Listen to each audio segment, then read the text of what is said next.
Good morning বন্ধুরা, কেমন আছো সবাই? আশা করি ভালো আছো।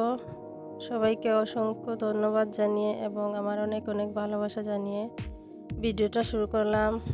আজকে আমি কচুর ডাঁটা রান্না করব ফরাসি বিচি দিয়ে। এখানে জিরা, ধনিয়া, হলুদ গুঁড়ো, পাউডার মরিচ নিয়ে নিয়েছি। এখানে কিছু বিচি নিয়ে নিলাম। এইগুলো আমি একটু টেলে নেব।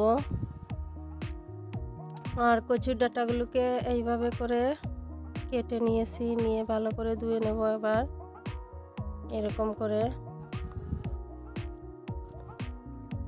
চুলায় একটা ফ্রাই প্যান বসিয়ে ওখানে আমি বিচিগুলোকে একটু ভেজে নেব, টেলে নেব আর কি। বিচিগুলোকে ভেজে তারপর ওইগুলোকে ধুয়ে পরিষ্কার করে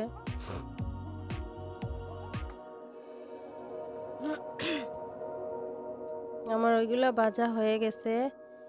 এরপর আমি জল দিয়ে ভালো করে পরিষ্কার করে এগুলো একটু ভিজিয়ে রাখলে তারপর ওই উপরের ইয়েগুলো উঠে যায়, সুন্দর হয়ে উঠে যায়।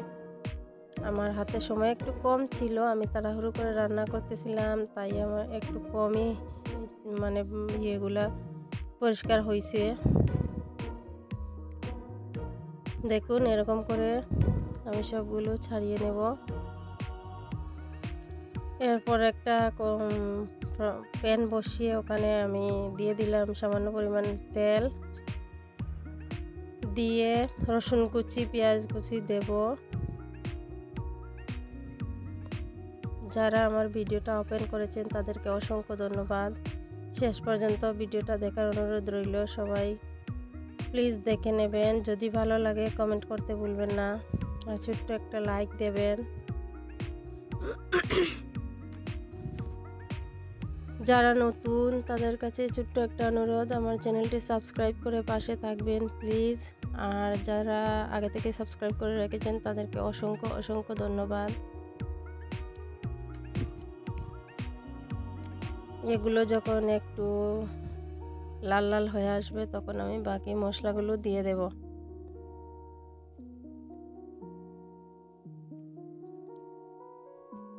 এই রান্নাটা আমার কাছে খুবই ভালো লাগে। এইগুলা মানে অনেক সময় এগুলোতে চাপা শুটকি দিলে হয়, তখন মানে ধনিয়া জিরেটা বাদ দিতে হবে আর কি, দিয়ে রান্না করতে হবে।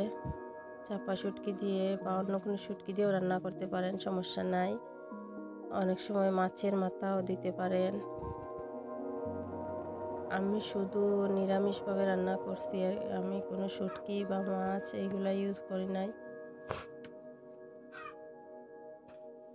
হালকা একটু জল দিলাম, না হলে ইয়েগুলো পুড়ে যেতে পারে মশলাগুলো, এজন্য দিয়ে দিলাম হালকা একটু জল।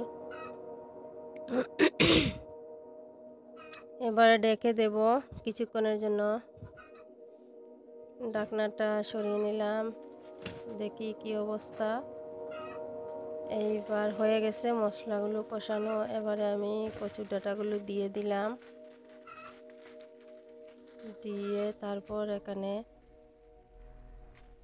দিয়ে দিলাম লবণ পরিমাণ মতো। অবশ্যই বাসায় ট্রাই করবেন আর আমাকে জানাবেন।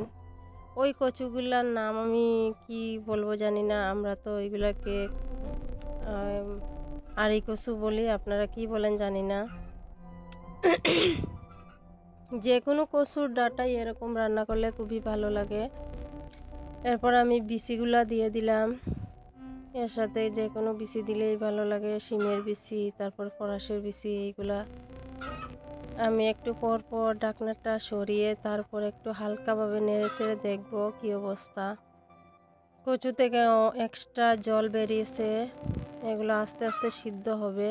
একটু মিডিয়াম লোতে দিতে হবে, না হলে ইয়ে হয়ে যাবে। মিডিয়াম লোতে দিয়ে রাখবে, ঢাকনাটা লাগিয়ে রেখে দিবে। ঢাকনাটা সরিয়ে দেখি কিছুটা সেদ্ধ হয়ে গেছে। নেড়ে চেড়ে দেবো কিছুক্ষণ পর পর।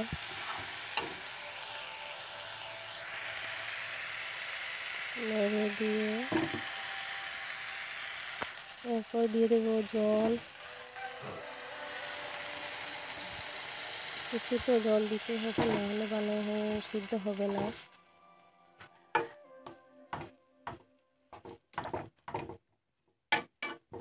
এরপর এটা আবার আমি ঢাকনা দিয়ে ঢেকে দেব।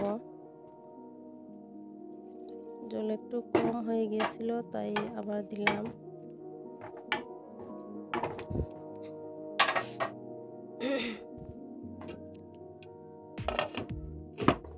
এরপর ঢেকে রাখলাম, ঢাকনাটা খুললাম, খুলে দেখলাম কি অবস্থা, আবার ঢাকনা দিয়ে ঢেকে দিলাম। দেখুন আরও 10 মিনিটের মতো রান্না করেছি, আমার রান্নাটা হয়ে গেছে। আমি চুলা থেকে নামিয়ে নিয়েছি। যেরকম দেখতে হয়েছে খেতেও কিন্তু দারুণ হয়েছিল, আমার কাছে তো অনেক ভালো লাগে। ভিডিওটা দেখার জন্য অসংখ্য ধন্যবাদ। সবাই অনেক অনেক ভালো থাকবেন, সুস্থ থাকবেন। আল্লাহ হাফিজ।